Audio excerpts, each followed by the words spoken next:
myself with the most basic idea of a window. It's a gap in the wall bringing in light. The second image is a famous painting by Johannes Vermeer. Also a window bringing in light, but there's a difference. It's also bringing in air, and because the window is open, the window is a symbol of contact with the outside world. If the window would have been closed, she would have been reading a shopping list or something else.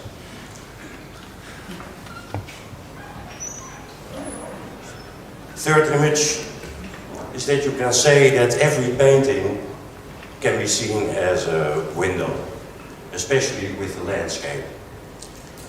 First of all, a painting is a white object, it's canvas on a wooden frame.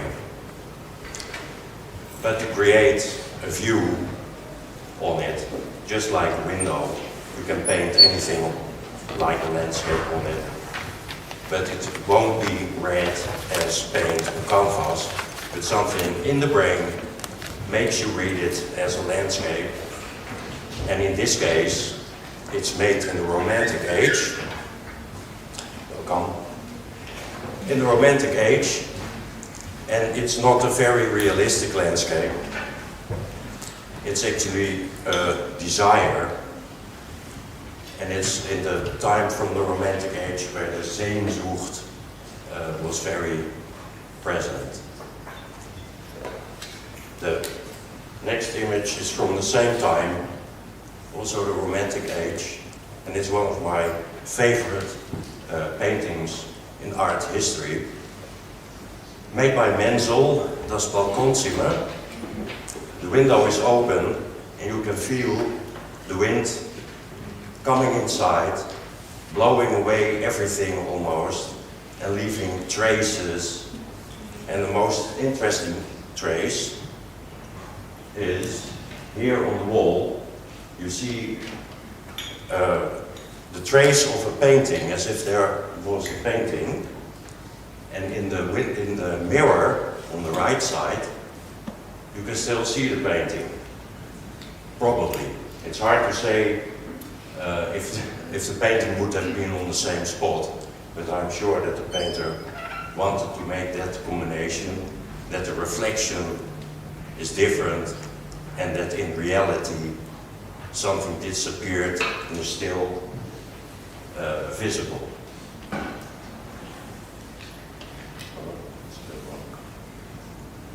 Another famous window painting you all know by Hopper is another quality of a window. It's more the voyeurism, because the window is not used to look outside, but the window is used to look inside.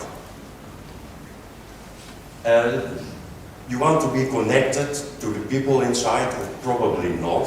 You need to find a relationship with the inside world, but it's completely unreachable. There's not even a door, and you can feel that the glass window is actually a border between you and the others. I will come back to the architecture of Hopper later, because there are also interesting, sort of sad windows in the left top corner. To build the bridge to my own work, I made with Photoshop this one. And that's because I never paint people. And to me, it's more interesting if you don't have the size, if you can't relate to the space. So far, you can make a little conclusion on the windows. Take a little one.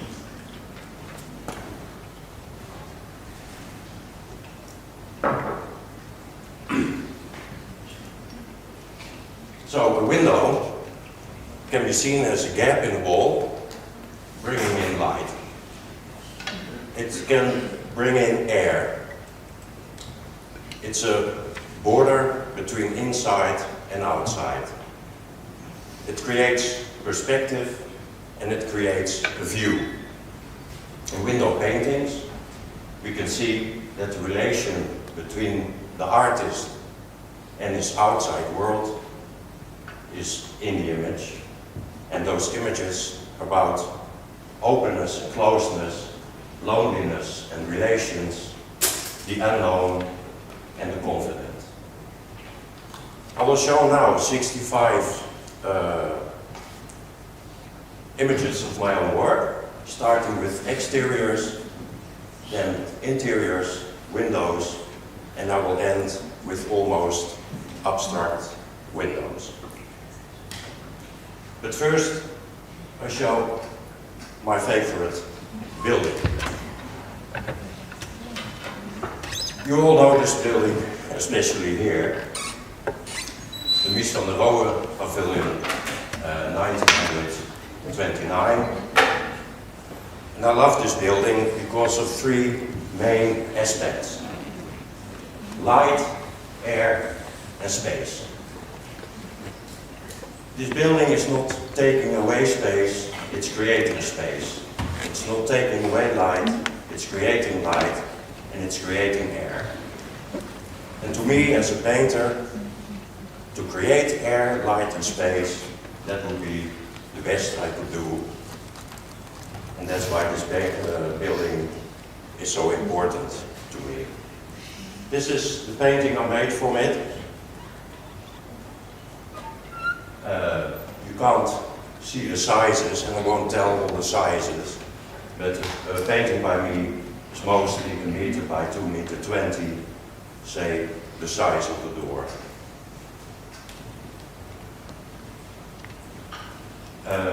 One more thing in painting is that you can't relate to the real materials because it's painted.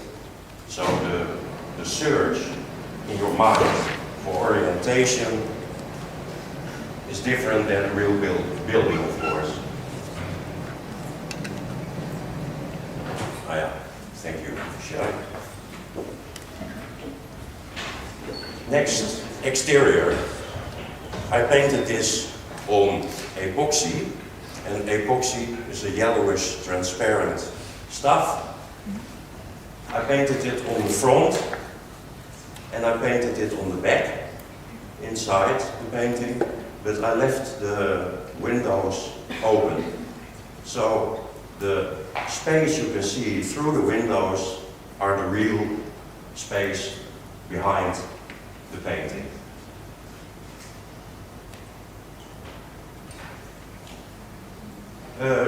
Second building I want to show is also a realistic building. The rest of the works I will show are all imaginary. But this is near my house. It's not so famous yet, but it will be, I think. It's built by Jan Duiker. It's called the Zonnestraal. And it's built 1 year before the Mies van der Rohe Pavilion. I like it so much because it's also about light, air, and space.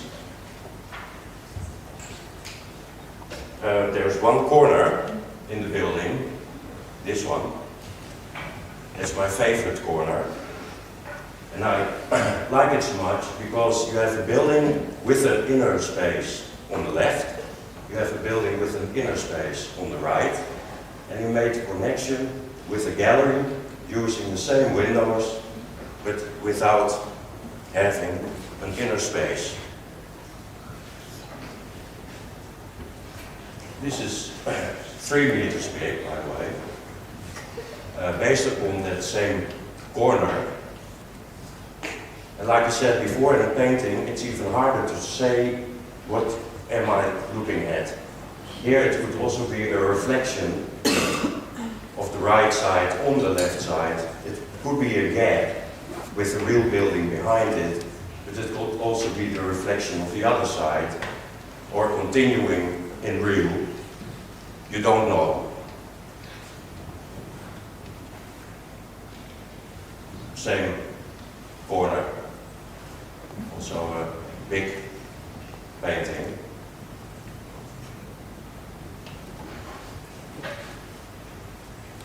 Another exterior based upon a building by Gropius, and this time I painted it on a real window.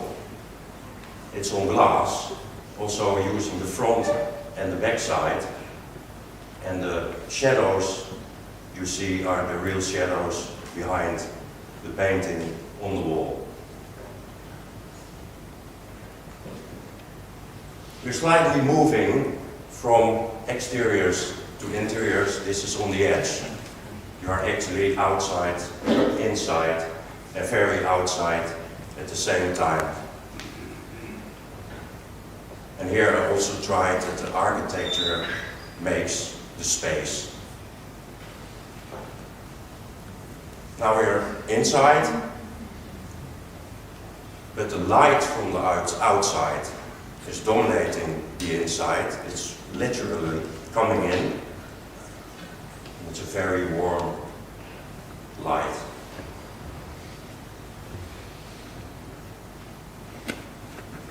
Inside again, but in this building you don't have much information actually from the inside or the outside. The outside is dominating in its size, but it could also be a curtain.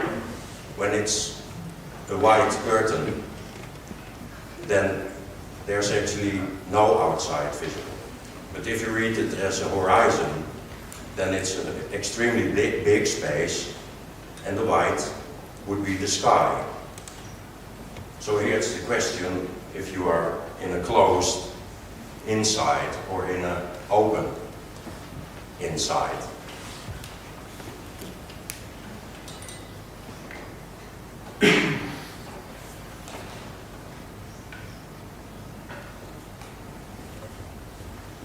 Here it's actually as if when the door would be closed, the door on the left, the entire painting would have been brown. So here I actually used the door to open up the painting. And with the light behind the doors, you create a space, and it ends with a kind of Mondriaan at the back.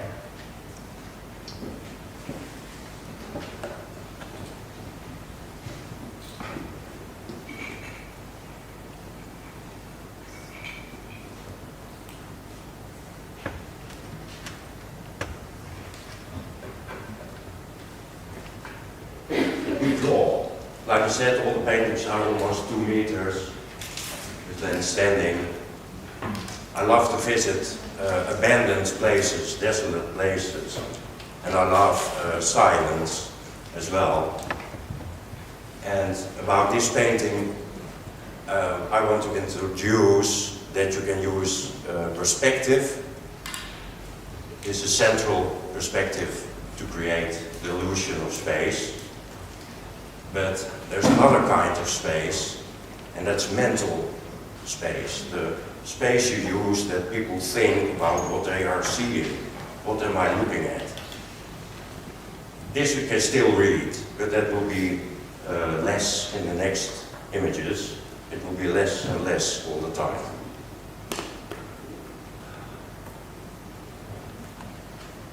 What's also interesting, by the way, is that in abandoned buildings, the doors are always open. I don't know why, but it makes a place look quite abandoned.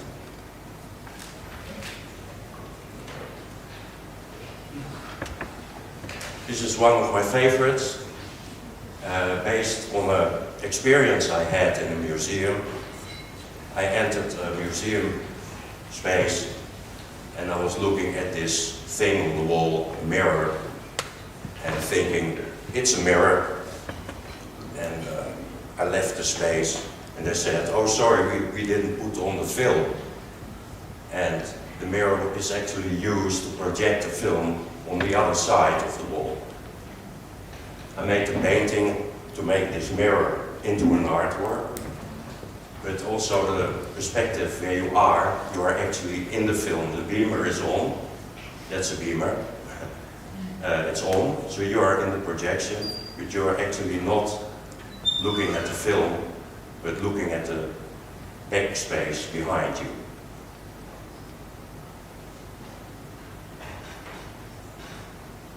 Like I said before, mental space is created by the question, what am I looking at? In this painting it's very hard to say what you are looking at, but it's also a very bright and clear image. It can be windows, it can be reflections on glass of what's happening outside the painting. It can be screens of a flat screen shop, where they always have the same film on every screen, by the way. Could also be 4 paintings, but then it would be strange. Why make 4 of the same paintings in one? So the mental space I'm looking for is actually the question, what am I looking at and what's real?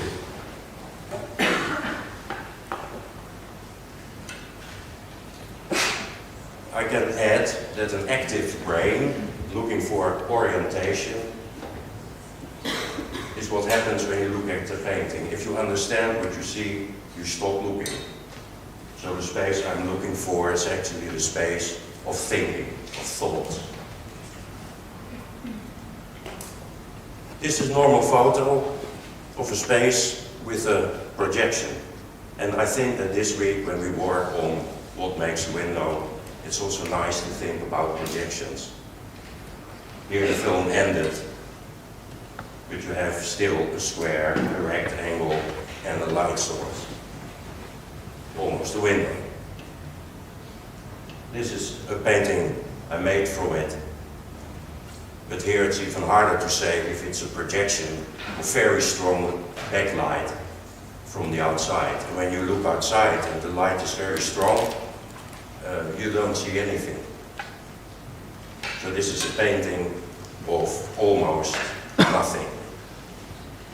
To speak with the words of Mies van der Rohe. An overview to have an idea of the sizes in a Stedelijk Museum Den Bosch. Another one, art fair. And another one. In Holland, this was the first anthroposophic building by Max van Huut and Tom Alberts. It's the head office of Gasunie, but probably not very known here. But I had a solo show there. Okay, here we have a window as a light source again, but not the normal light source, because it's an artificial light.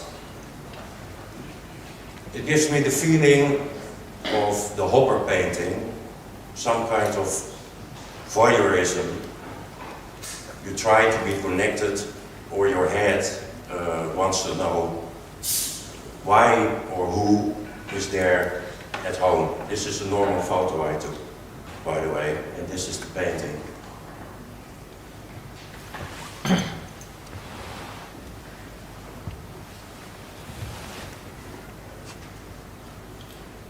Another Hopper, and like I said before, I like his architecture. Somehow it's a very sad architecture. Here the left top corner is sort of a disaster, but the inside as well, by the way. But I made the painting from that left top corner. Also not a real party painting, but there's also somebody at home. And I like the silence, and the silence is also created by the gray gray is not telling a story, and it gives a sort of peace to the sad painting. Even more lonely, and it's very big.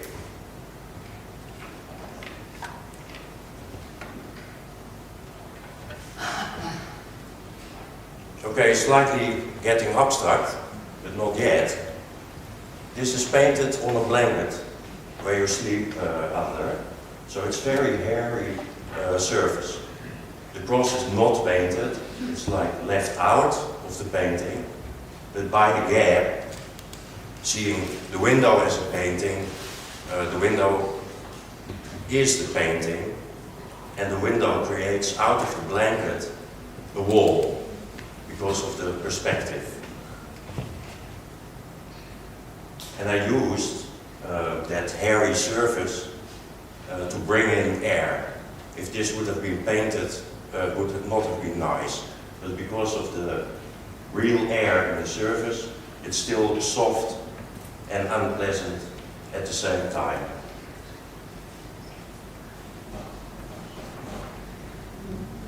So this is we're getting now to the series of windows.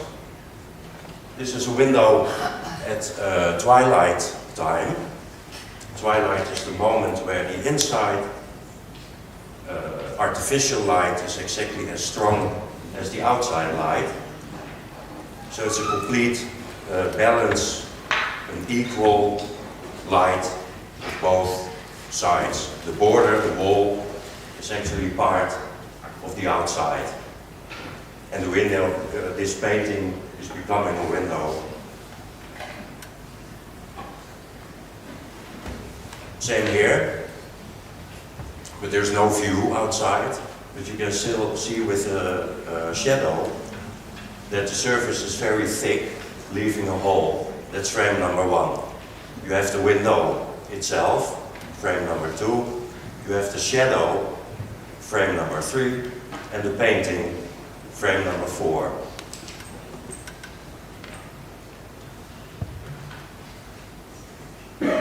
This is probably the most silent painting. I said before I like silence a lot, and I also like to stare. As soon as something happens outside, you can't stare. Well, completely white is also not attractive, but in this case it's hard to see hard to understand what you see, but at the same time perfect to stare. What happens if you look into bright light, you have an after image. So when you close your eyes, after looking into this window, for example, this will happen in your head.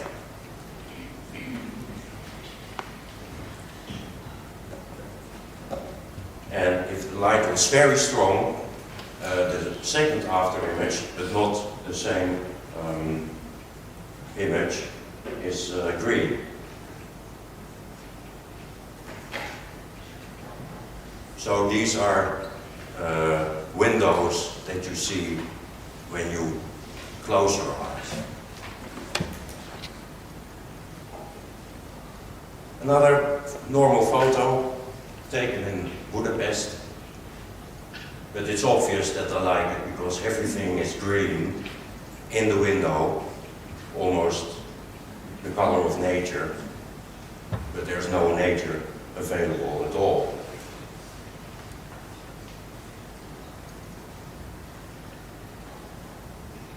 Here as well, the surface is felt wool, and I can tell you, I will never do that again, paint on wool, because you must have seen so far that I use very sharp lines.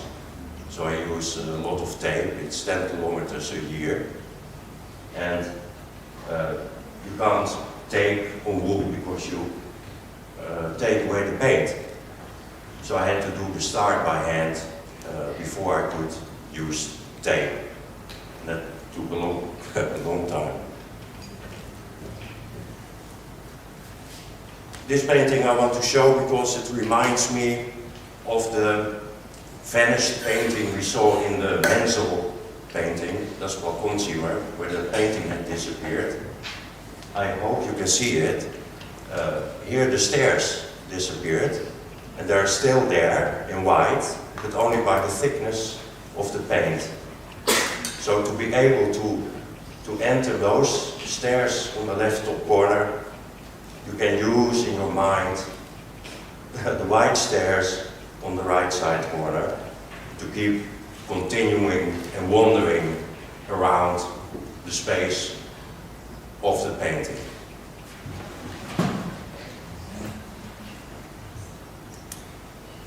This is Gallery Voss in Düsseldorf, the gallery that represents me in Germany. But it also gives an impression of the size. Like I said before, I think this is slightly more than 2 meters.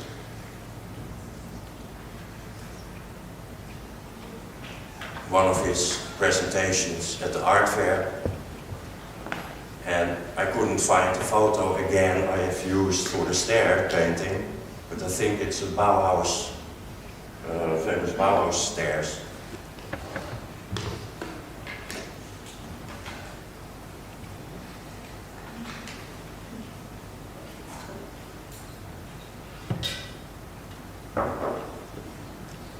I was asked for a show to make 3 landscapes, and it was sort of strange because I always paint architecture. But the guy said, please think about it. And the subject, what's inside, what's outside, is perfect in a car. Because if you're driving in a car, are you outside or inside? So I use that perspective. That also adds speed to the image. This is a very archetypical, boring Dutch landscape that you can see everywhere, every day, every time. And that's the window of a car. The other 2.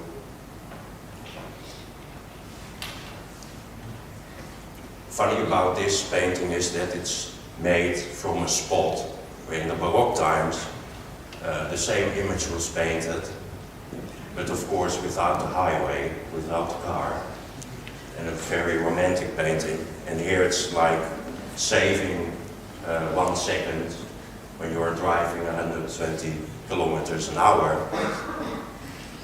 Of course, I didn't paint it in the car, and you're seeing this image in 1 second, but the painting is still forever.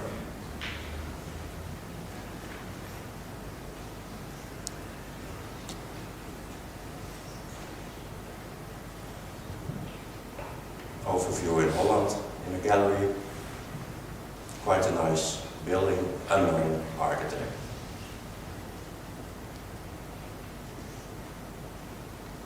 Here it's the sort of empty tower that creates out of the huge grey surface a landscape without any information. The title is Berlin Table, as if this would be the tower for a place where you can land with an airplane.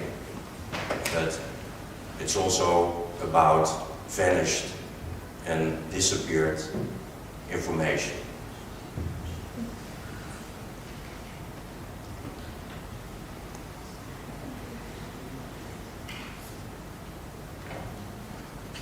Two weeks ago, this painting.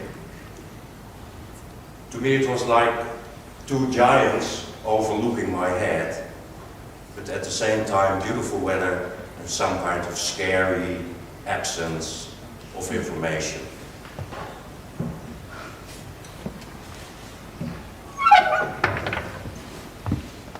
Now we're moving to the more abstract works. This is a pool.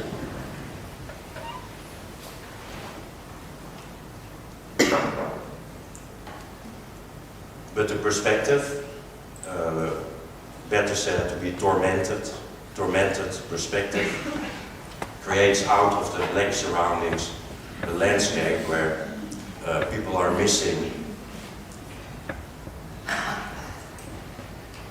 made quite a lot of pools, but I brought only 2.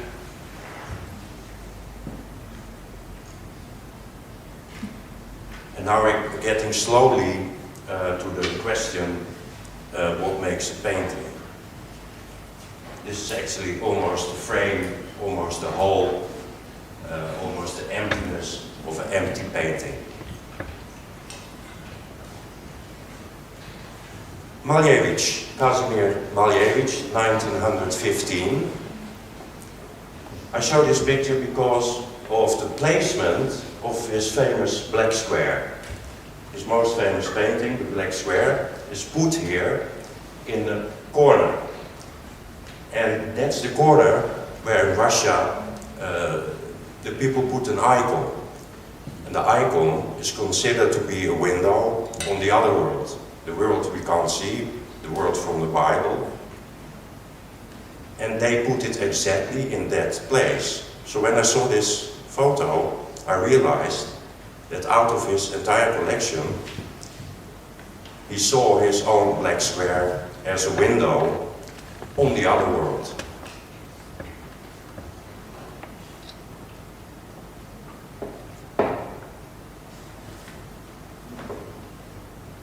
My version of a show where you can't say what you're exactly looking at. And now I go to the abstract, more abstract works. This is a big presentation I had in Art Cologne last year. And it's a combination of paintings and photos and objects. When you are there, you look at it, you don't know. So, to help you to understand what I'm saying, I have this. I don't know if everybody can read it, but there are some photos, some paintings together, and some photos are of the paintings, and I printed them in exactly the same gray as the painting. But I also made photos without a painting, and paintings without a photo. Some gaps are real, some objects. It's all about nothing. It's all about stuff that disappeared, paintings that disappeared, empty objects as a photo on the same size objects. And the sizes, by the way, the top are smaller, are based on the sizes of Amsterdam windows. You have the 4 windows bigger than the top 2. So these are actually like 2 windows. And this story, my inspiration, came from the allegory by Plato, the Greek philosopher, where people are in a cave looking at a dark wall, and on the wall they only see the projection of reality. So I used the dark shadow gray, and the question what you are looking at is because you don't know if it's painted or photo, and if you see the object you still can question what you are looking at. Is a gap an object or not?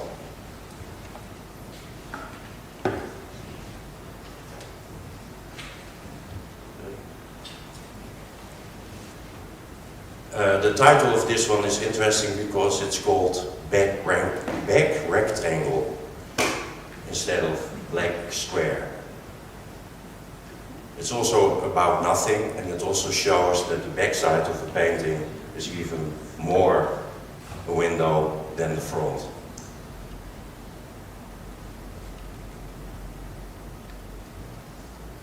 Here the title is Solo. It's a show of a very sad show, you can say, of nothing, but I painted it very realistic. So it's not a photo of one of my works. This entire image is my painting, if you know what I mean.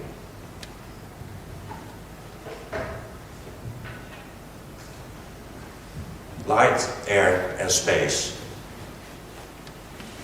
This painting I made on a mosquito net. That's the net you can use against mosquitoes.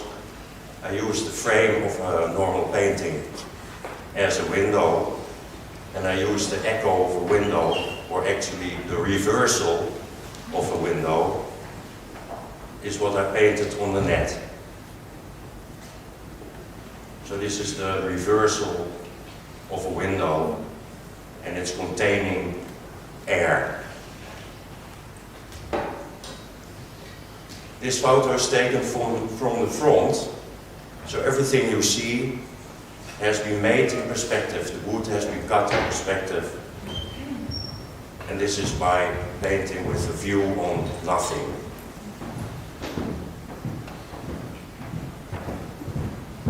It's getting really close to a window. The outside frame not, of course, but it's also with glass inside. But I also used the back side of the painting as a frame. But I added all the things in perspective.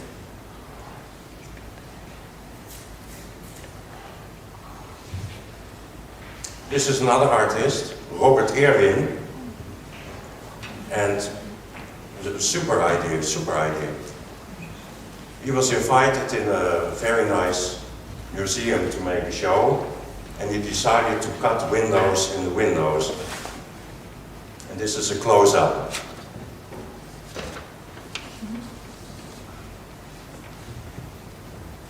So the idea of what makes a window is very well done in this example.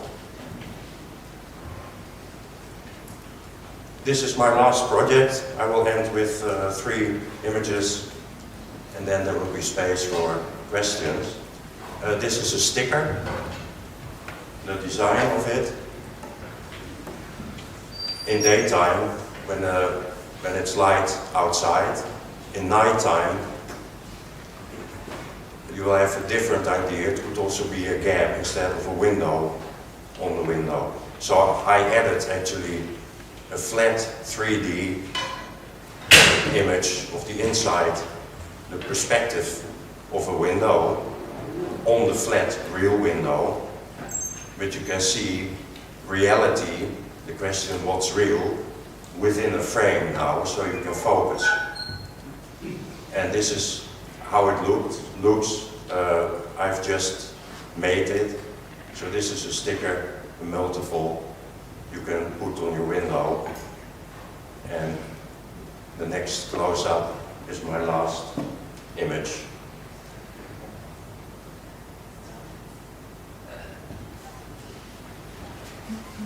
Well, thanks for listening.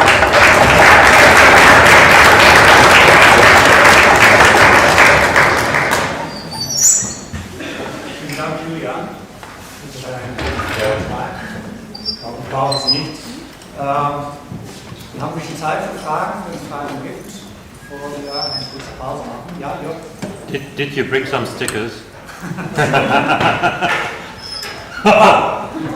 Okay, I really want to have a The look workshop is about producing the stickers for you. Ah, okay, good. It's a fact.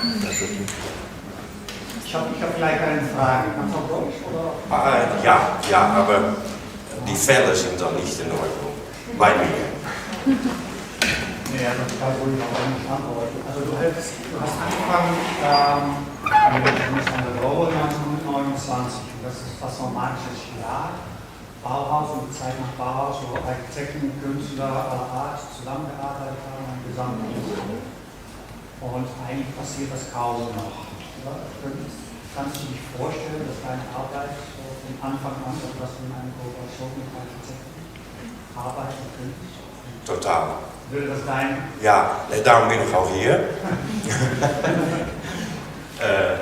Ich mag Architektur, das ist klar, obwohl ich nicht die Architektur nachmale, sodass man sehen kann, oh, Mies van der Rohe war ein super Architekt.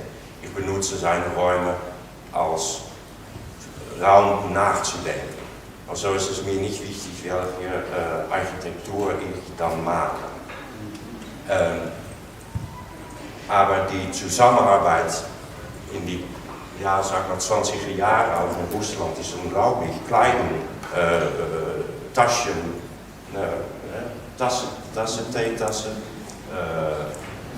auch in, wie heißt das, Theater, ja, und die Künstler, Malerei, die haben alle zusammengearbeitet. Das ist total interessant. Aber im Moment gibt es das nicht. Nee, und das wäre schön. Sag mal, die Häuser jetzt, die entworfen wurden, sind fast fertig. Da passen gar in een Glaswand, passen gar keine Bilder. Ja, nur meine noch. Und da wird viel mit Glas gebaut. Ich habe keine Ahnung, wieso es verschwunden ist, aber wäre schön. Ja. You told something about skill-less design, and in the first painting of Edward Hopper that you showed, you erased the people. The glasses were still on the bar, and there was a coffee machine in the background, and that has a scale by itself, right? So, and I think the tower that you showed, your own piece, that is really skill-less, but some other pieces, your favorite one that you said there is a beamer on it, and we all have a beamer in our head and the sizes of a beamer, so is it still a skill-less painting then, or a skill-less space that you show? Oh, you mentioned exactly paintings that do have a scale, but yeah, I made, I think, 600 paintings so far, and I would say that 90% it's hard to say what is the scale. But here with the beamer, I liked that you need to see it's a beamer because you are in the projection. And of course nobody looks into the projection when there is a film.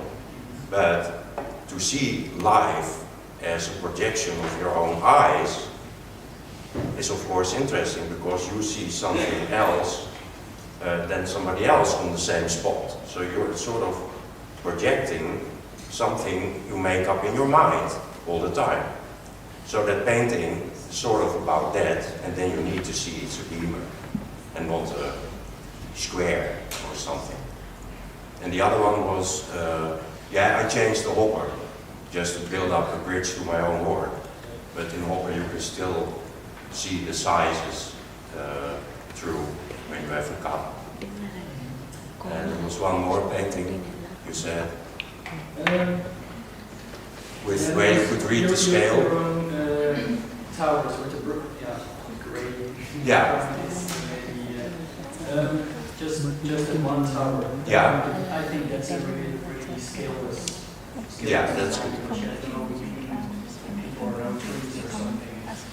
Yeah, that's a very abandoned, empty, very minimal landscape. True. Yeah. Okay, thank you. Anybody? When you use a static, centralized perspective, and when you go for other perspectives, what are the The central perspective is the images where I want the people,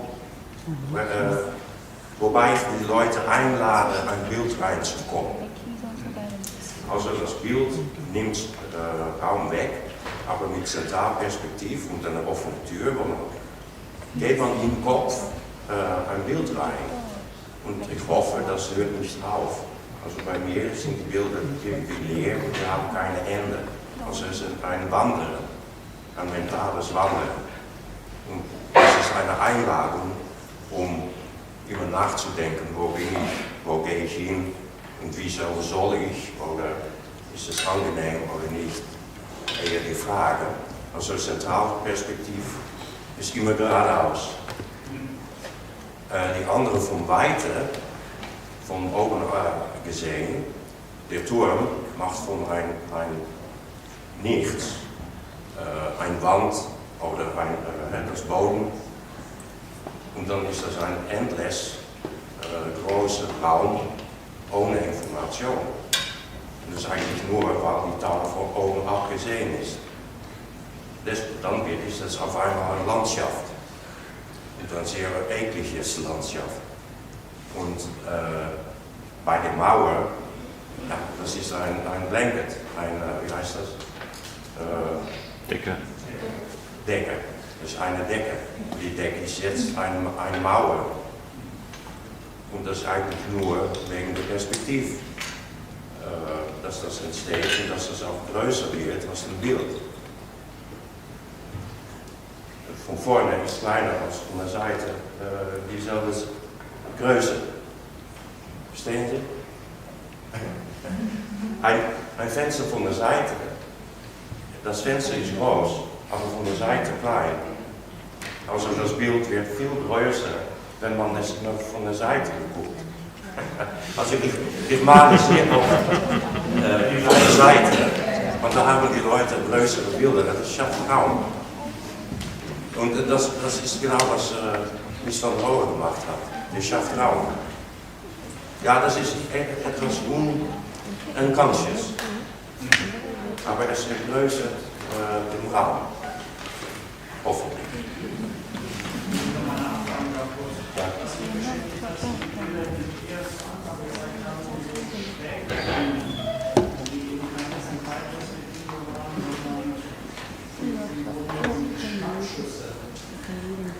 Da muss ich mal nachgucken.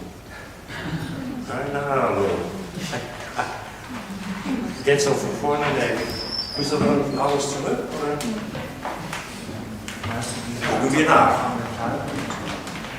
Die sind fast alle verkauft. Das ist nou schade. Sag mal hoch, hè?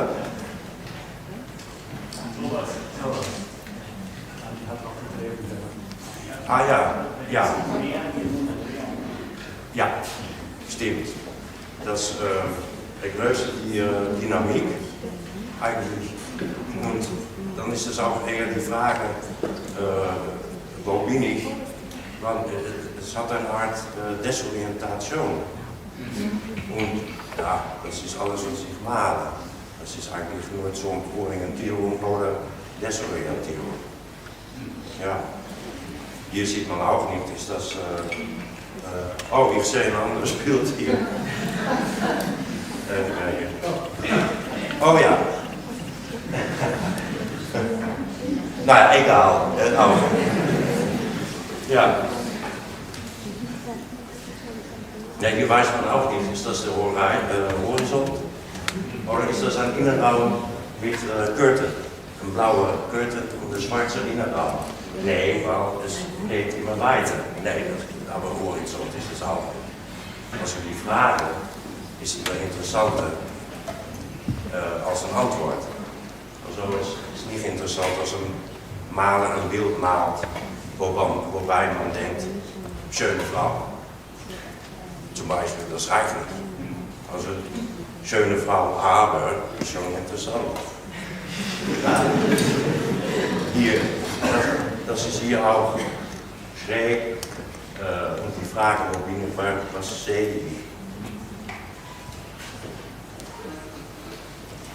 Ich würde noch interessieren, den Prozess des Malens. Ist das alles schon sozusagen geplant? Die Malerei ist nur der Prozess des Verwirklichen eines ganz fixen Plans? Oder gibt es da Momente der Intuition, wo du beim Malen eine Entscheidung triffst? Also, wir sind gerade bei dieses Gebäude, da habe ich auch ein Foto von. Wo war das? Oh nee, andere Seite. Entschuldigung. Hier ist das Gebäude.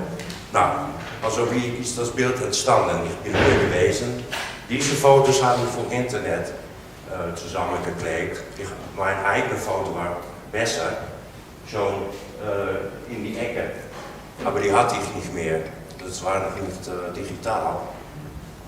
Also das habe ich so ein bisschen zusammengeklebt. Aber ich hatte ein Foto gemacht und ich wusste, welche Farbe da, er hat berühmte blaue Farbe, die habe ich nicht benutzt, aber in der Luft später. Die Idee war klar, dass es kann ein Gebäude sein, aber ist es nicht. Es kann eine Reflexion sein, das ist bei Fenstern immer interessant, aber ist es nicht. Oder doch. Und rechts hat es keinen Innenraum. Also, ich habe das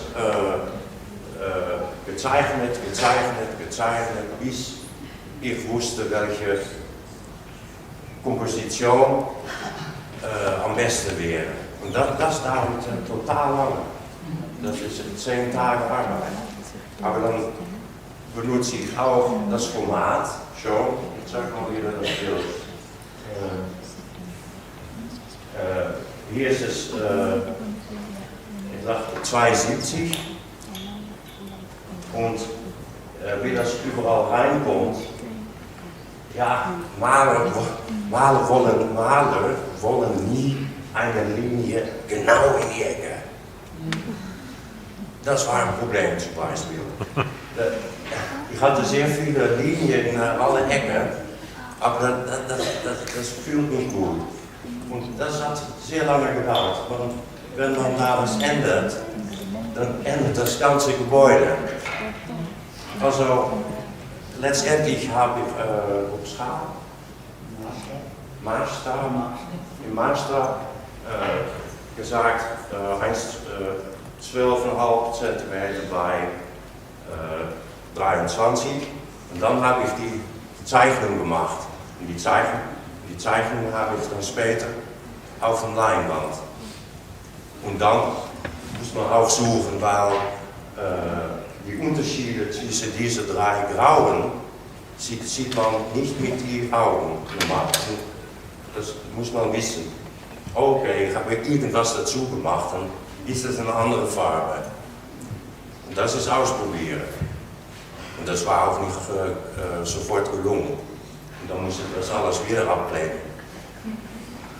Und es ist sehr schwierig, dass es bei mir immer so langweilig aussieht. Es hat keine Striche. Das in schwarz kann niemand das ohne Striche. Also ich benutze Penselen, Spachtel. ganz lange und dann kommt alle Farben auf und dann geht es. Also das bedeutet, dass mein ganzes Studio abgeklebt werden muss, weil es spritzt überall hin. Und nur dann sieht es so aus als eine Fläche ohne was. Und das ohne irgendwas, ja, das macht den Raum, finde ich. Das ist einfach dann nur noch Raum. Ja, oh. Eine letzte Frage. Frau Schmerz? Oh. Sind Sie auch Architekt oder Maler ausschließlich? Ausschließlich. Ja, obwohl eine Ausstellung von einer Kunstmesse habe ich meinen Raum. Das war ein Solo. Ein Messestand konnte ich selber bauen lassen. Die war eigentlich genau dieselbe, aber ein bisschen gedreht. Und das war ungeheuer teuer. Die Galerie hat, ich habe gesagt, ich habe kaum was geändert. Nur das Ganze ein bisschen gedreht. Na.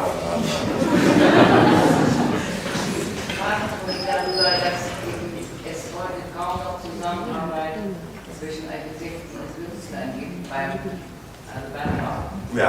Ich glaube, das liegt auch daran, dass früher, zumindest bei öffentlichen Bauten, es so war, dass 10% der Kunst am Bau In Holland 1. Dann konnte der Architekt, je nachdem, wie so als links, entweder von vornherein mit einem Künstler zusammenarbeiten, was meistens besser ist, als erst bauen und dann ein Künstler machen. Ja. Und auch aus diesem Grund, das kam noch. Das ist verschwunden. Ja. Total. Ja, aber Architekten können immer noch vorher sagen, wir wollen mit einem Künstler irgendwas zusammen machen. Ja, ja. Oh, Zeit? Ich würde vorschlagen, dass wir beim Kaffee noch weiter reden. Wir machen eine 20 Minuten Pause und dann machen wir jetzt weiter.